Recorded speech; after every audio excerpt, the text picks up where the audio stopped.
Okay, let's talk a little bit about our companions, party companions.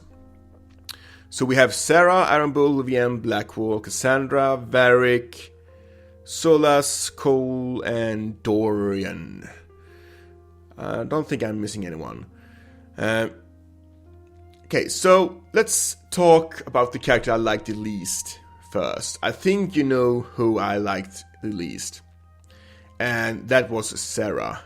I mean, she was well written. It's not that. She was very well written, great voice acted, but her personality was it just clashed with both mine and Garrett's.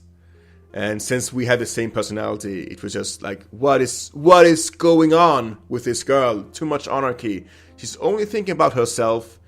Well, not really. She's thinking about the small folk, but she fails to see the bigger picture. 90% of the time, she fails to see the bigger picture.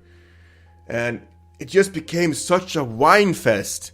And I was like, oh my god, this might be the first time I'm gonna kick someone out from my game, and I won't regret it. She was like the anti-David character. Oh, and it's okay if you love her. Of course, it's totally okay, but she was not a character for me. Oh my, she was just too much. Her jokes, which I didn't get. All the anarchy, no law and order, just do it for yourself and for a handful of people. Why save like a small country when you can save like 10 people? Calm down. Happy place, David. Happy place. Alright, who's next? Aaron Bull. Again, very different from the Qunari we've known from the past. And I like that they are breaking out of the mold. You know, he's not Sten. That's for sure. And I really liked how upfront he was with the Inquisitor. And how he followed the tune, but he still had loyalty to his men. Now, in his quest, you get to choose between two options. You either get to sacrifice his mercenary band, the Bull's Chargers, to save a Qunari dreadnought, and in doing so, solidifying the Qunari alliance. Or you get to sacrifice the Qunari dreadnought, and in doing so, losing your Qunari alliance, but you get the Bull's Chargers. Now, okay, so I chose to sacrifice the Bull's Chargers because, again, Garrett, I'm a leader that I'm trying to look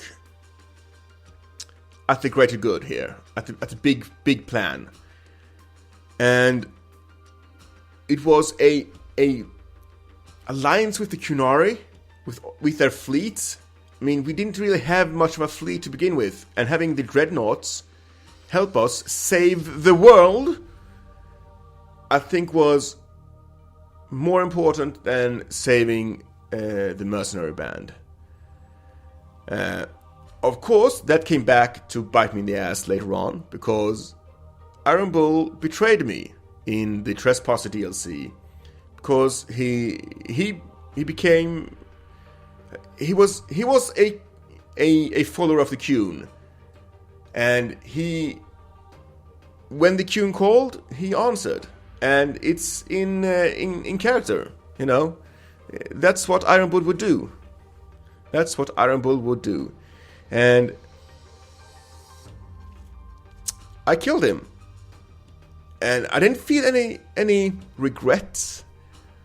Okay, wait, that's not entirely true. I did feel some regret. You know, he was a good friend, and I had hoped that he would have seen reason.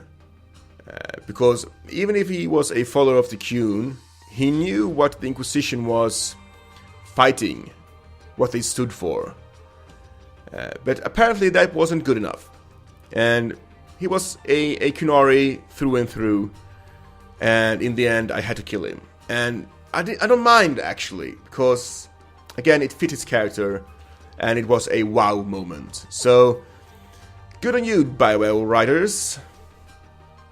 Good on you, BioWare writers. Alright, next up is Vivienne.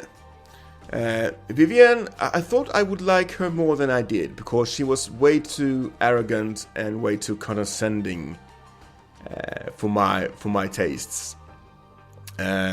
She had some good opinions, but the way she put them forward was just horrendous. She knew she was better than people, and she acted like it, and that doesn't sit well with me at all. And also how she wanted to restrict the mages, like, she wanted things to go back to the way they were, and that didn't work. We have evidence of that all around us. So I was like, I couldn't take her seriously, because it was just too restrictive. And if we followed her, we would just get another Mage Rebellion down the line. Alright,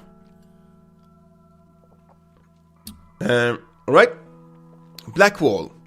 Another character that I thought I would like more. I didn't dislike him at all. I liked him, actually. I just wanted a bit more out of his character. He was a bit of a stereotypical hero, a bit blonde, you know. He was the paladin of the group. And of course, the twist is that he's not actually Blackwall. He's Tom Rainier, a Orlesian officer. And that was cool. I liked that. Still, I talked to him and I kind of knew what he was gonna say before he said it. A bit blonde, but I didn't dislike him. But I didn't like him as much as I would have, as much as I thought I would. Perhaps it's better when you have a romance with him. I don't know. Still, he was in my party quite a bit, because that beard and shield and sword is just up my alley. So that was a really cool thing about his character. Alright, Cassandra. Now, this is the woman I romanced in my playthrough, and unlike Blackwall, I really liked how multi-layered her character was. You had her romantic side, which was super cute, but you also had this side. She was very strict, you know. When you first met her, she was very like, this is how it's supposed to be. I'm taking command. She was pretty harsh, but she's not afraid to admit when she made an error or when you were right. She can admit mistakes, and that was so nice to see. I was like, several times I was just like, whoa, that I did not expect that from that character. And it's a very good personality trait to be able to do that. It makes you a very strong person to admit your own faults, because then you're more flexible.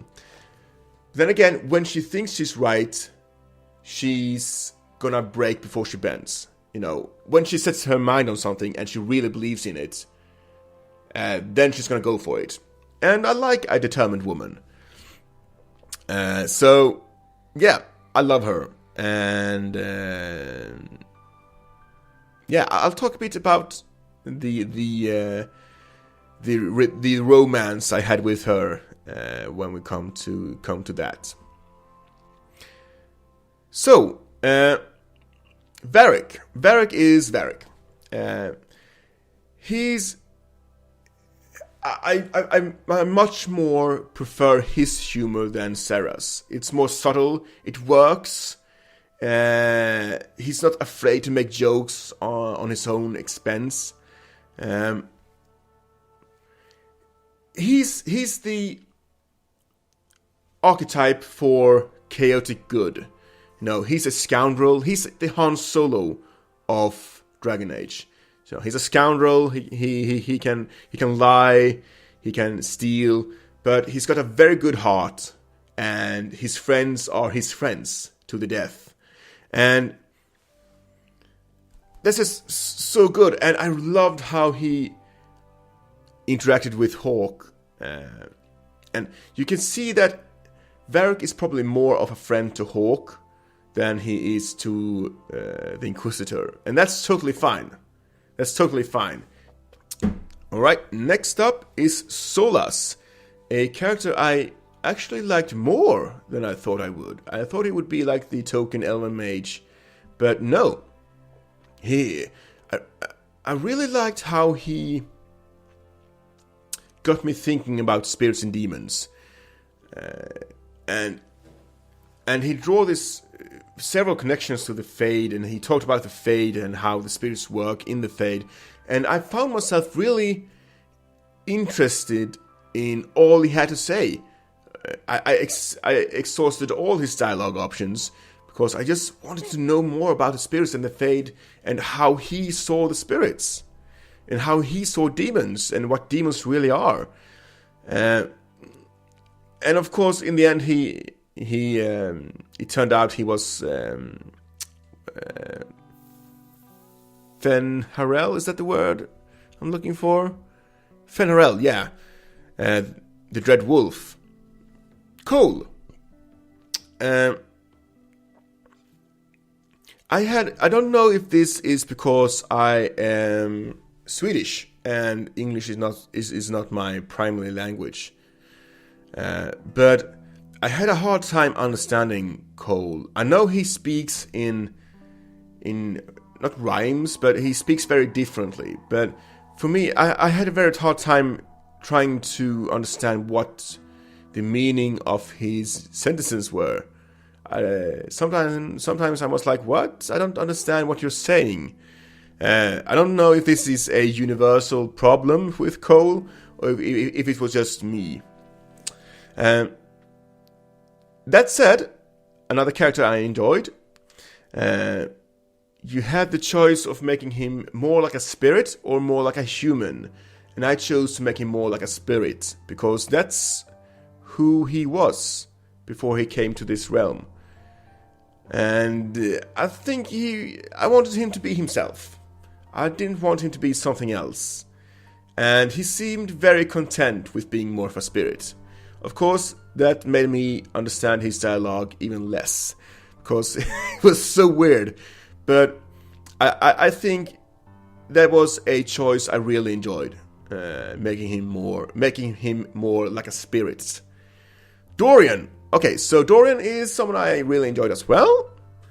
I liked his humor a lot, and he's a good man with his heart in the right place. And it's really cool that he was a character that broke the mold of his people. When you talk about Tevinter, you think about these evil mages and how they use blood magic and how they are corrupted.